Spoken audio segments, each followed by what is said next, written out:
One morning, 2 years ago, I received a visit from a man by the name of Blessington, who until that time had been a complete stranger to me.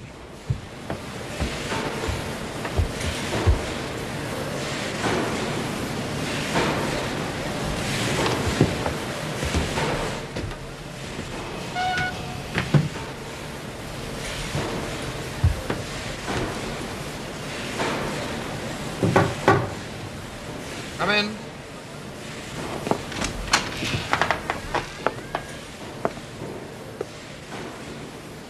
Good heavens, do you live here, in this? Yes, I'm afraid I do. You are the same Percy Trevelyan who's had so distinguished a career. Recently won the Slater Award for Medicine. I am. Then answer me frankly, sir, and you'll find it in your interest to do so. Despite your present financial situation, you clearly have all the cleverness that makes a successful man. But have you the tact? I trust that I have my share, sir. Any bad habits? Not drawn toward drink? Now, really, sir. Quite right. Quite right.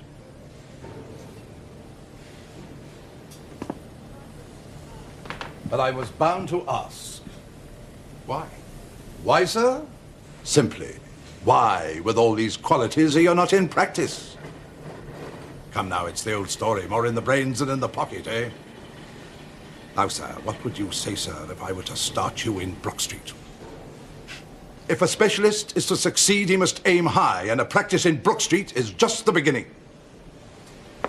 Capital, keep yourself in style, to hire a respectable carriage and horse, a surgery that's worthy of you, waiting room, servants, and the best equipment that money can buy. That is what you will have, sir.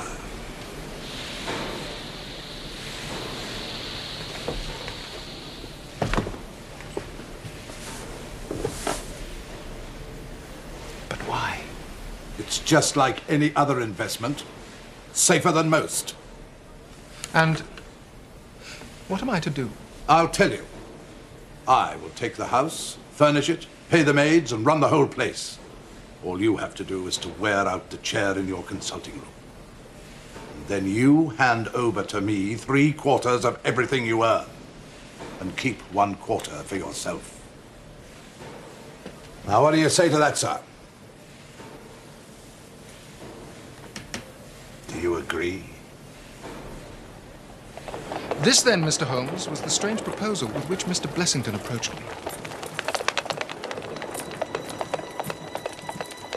I will not weary you with how we bargained and negotiated. But it ended with my moving into the house next quarter day and starting in practice on very much the same conditions as he had suggested.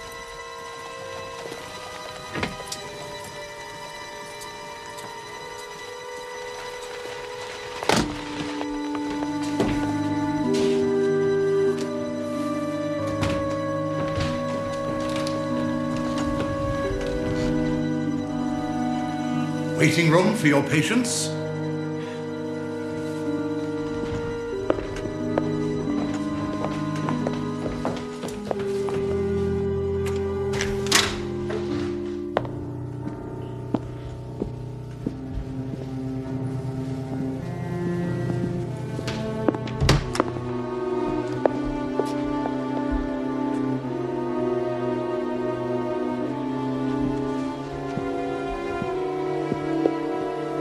Your consulting room.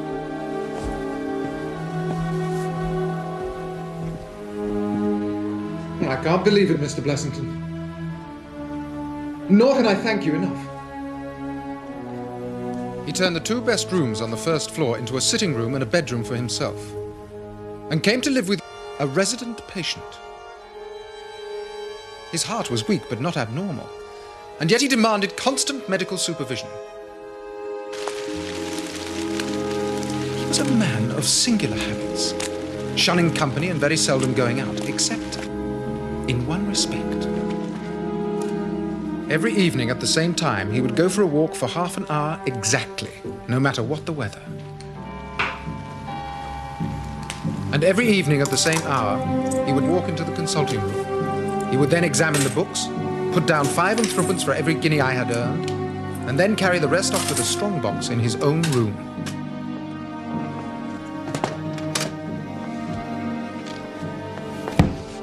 I may say with confidence, Mr. Holmes, that he never had occasion to regret his speculation. From the first, it was a success. And during the last 2 years, I have made him a rich man. So much, Mr. Holmes, for my past history and my relations with the resident patient, Mr. Blessington. It only remains for me now to tell you what has occurred to bring me here tonight. Some weeks ago, Mr. Blessington came down to me in, as it seemed to me, a considerable state of agitation. Dr. Trevelyan! Dr. Trevelyan! Dr. Trevelyan! Dr. Trevelyan! Dr. Trevelyan! Dr. Trevelyan, sir! Mr. Blessington, calm yourself, sir. Calm myself! Calm myself! But, my dear sir, have you not heard of the burglary? Burglary? Where? No, not here, sir, not here. But it could have been. It could have been.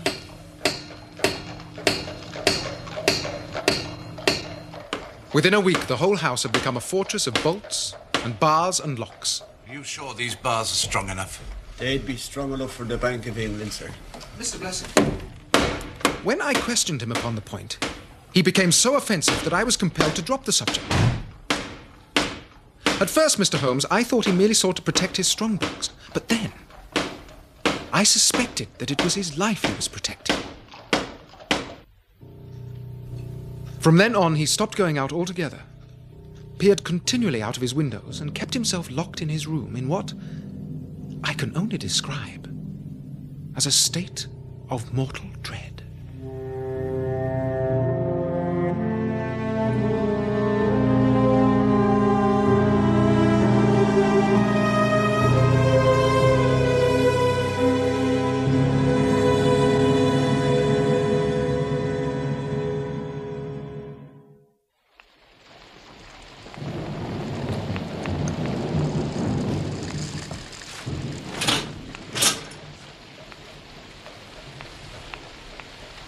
Dr. Trevelyan, before you continue, you say you found this man, Blessington, prostrate on his bed, clutching a newspaper. And more precisely, the remains of a newspaper, for he had torn it to shreds. Torn to shreds.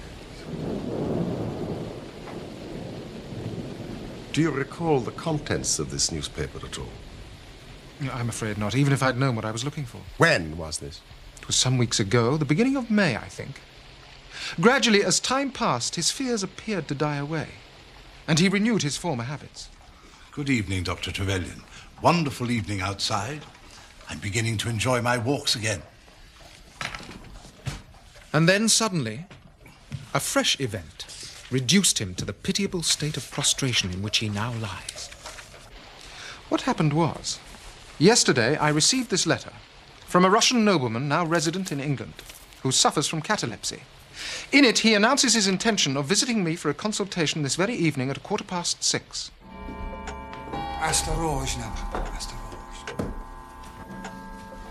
Because the chief difficulty in the study of catalepsy is the rareness of the disease, you may believe that at the appointed hour, I was eager to receive the patient.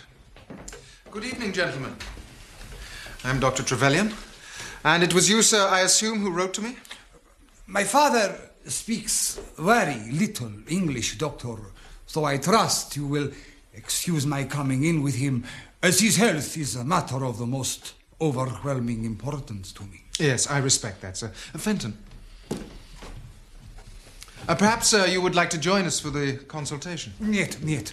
Not for the world. It is more painful to me than I can express. If I were to see my father in one of those dreadful seizures, I am convinced I would never survive it.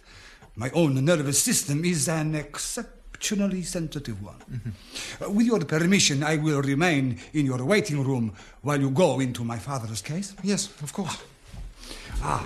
Thank you, doctor.